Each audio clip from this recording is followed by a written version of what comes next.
ঢাকা শহরে বেপরোয়া হয়ে উঠেছে ব্যাটারি চালিত রিকশা। আগে অলিতে গলিতে দাপট থাকলেও তা এখনও রাজধানী মূল সড়কের বড় যানবাহনের সঙ্গে প্রতিনিয়ত পাল্লা দিয়ে চলা এসব অটোরিকশার কারণে বেড়েছে দুর্ঘটনাও।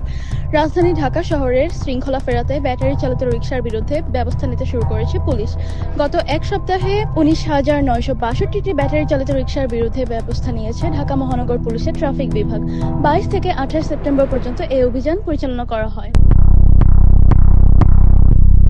ডিএমপির গণমাধ্যম ও জনসংযোগ বিভাগের উপকমিশনার মোহাম্মদ তালিবুর রহমান জানিয়েছেন, অভিযানকালের 9,301টি অটোরিকশার বৈদ্যুতিক সংযোগ বিচ্ছিন্ন করা হয়, 4,159টি রিকশার সিট জব্দ করা হয়। ডিএমপি আরও জানিয়েছে, অভিযানকালে 660টি ব্যাটারি চালিত রিকশা ডাম্পিং করা হয়, প্রতিটি রিকশার ব্যাটারি জব্দ করা হয় এবং 5,829টি রিকশার বিরুদ্ধে অন্যান্য ব্যবস্থা গ্রহণ করা হয়েছে। রাজধানীতে ট্রাফিক শৃঙ্খলা রক্ষায় ব্যাটারি চালিত রিকশার বিরুদ্ধে ডিএমপি ট্রাফিক বিভাগের অভিযান অব্যাহত থাকবে।